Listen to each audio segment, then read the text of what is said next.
Interrogative pronoun হোট ব্যবহারের উপরে ভিত্তি করে এই হোট আবার ইন্ট্রোগেটিভ অ্যাডজেক্টিভও হতে পারে।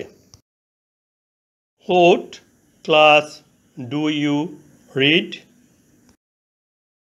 তুমি কোন শ্রেণীতে পড়ো? এই বাক্যে ব্যবহৃত হোট ইন্ট্রোগেটিভ অ্যাডজেক্টিভ, কারণ হোটের পরপরই নাউন ক্লাস আছে।